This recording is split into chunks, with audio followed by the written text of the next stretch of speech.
Well, clearly Apple is not just planning design changes for the iPhone 12 Pro. As yes, it seems that we have more confirmation on camera features and color options. It looks like we're actually getting close to the Pixel 5's launch, as well as it just passed through some certifications. And the LG Wing is apparently no longer a concept, as now we have a launch date.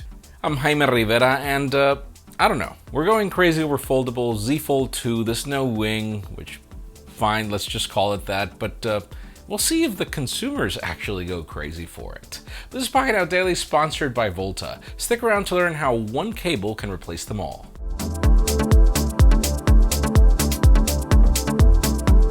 The official news today begin with deals, and they're actually going to begin with some products that are probably going to be phased out soon, if you know what I mean. Let's start it off with the 16-inch MacBook Pro, which is currently $300 off. This leaves the Intel Core i7 16 gigs of RAM, 512 gigs of storage variant for $20.99.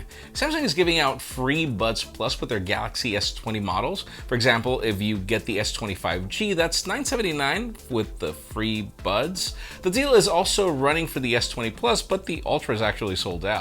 The Moto 360 Gen 3 is $100 off, meaning you can get it with the Sport Band and the Leather Band for $200 shipped. Finally, the LG 8 Series 65-inch 4K TV is also $160 off, leaving it at $700. And you can also get even more savings if you go for the 55-inch variant. We've got more deals on docking stations, SSDs, and others in the links in the description.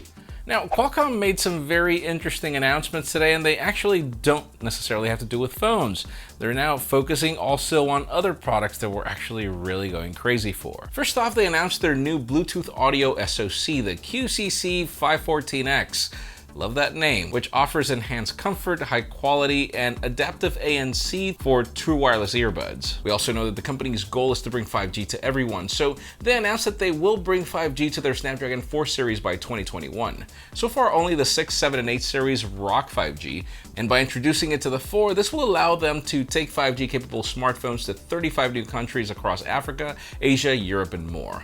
Motorola, Oppo, and Xiaomi have all committed to launch 5G smartphones powered by the Snapdragon 4 series. Finally, they also showed off the Snapdragon 8cx Gen 2 for 5G computing.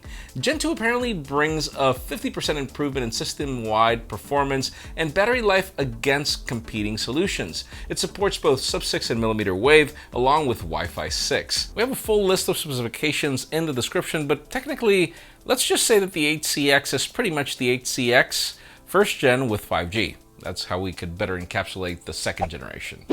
Now let's move the spotlight over to Samsung's plans when it comes to their S20 lineup and, the different variants that we've been discussing for the past couple of months, I guess. If you remember, we started covering these rumors a while back, and then we thought it would be a light variant and it would be dubbed the S20 Fan Edition, but apparently these are two different phones. The S20 Lite has appeared on different and official Samsung-supported websites like the Gear 360 camera troubleshooting tutorial, and Gear 360, that thing's still around. On the other hand, the S20 FE has been certified by Bluetooth SIG and Wi-Fi Alliance, and in 3 different versions. An LTE variant, and then 2 others that support 5G, one supporting sub-6 and the other with millimeter wave. Now, we've been expecting this S20 FE to launch in October, but well, we don't know exactly when, or if it's going to happen, or how, or in what markets. It could just be that it's the same phone, but the Lite variant for certain regions, and then the FE for others. We'll see.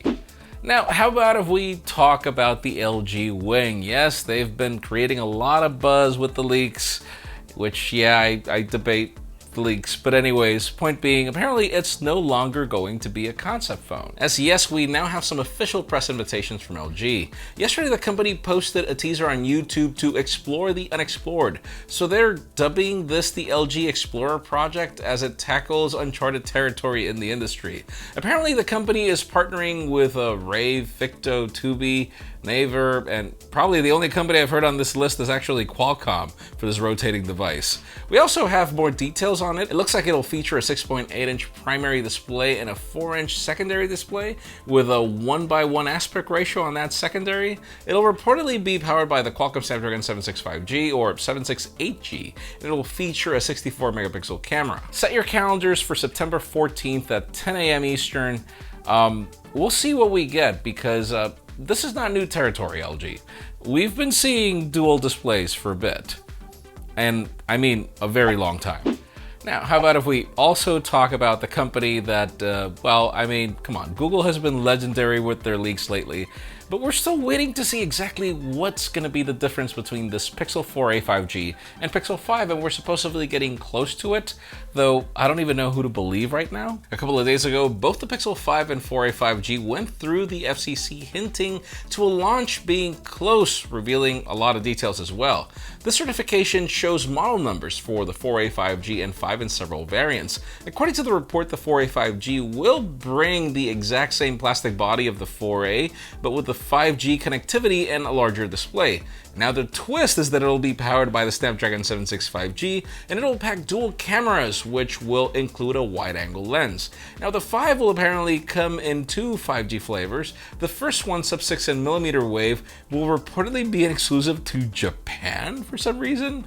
It'll also pack 8 gigs of RAM and 4,000 milliamp hours on the battery. And I mean, I guess we can expect that it'll also bring the 765G. I mean, I don't know. We don't even know materials right now, but we are expecting something end of this month, early October, we'll see. And folks, before we get to the hottest news, in addition to today's question, here's a word from today's sponsor, Volta. Imagine the idea of one cable for all your favorite tech products.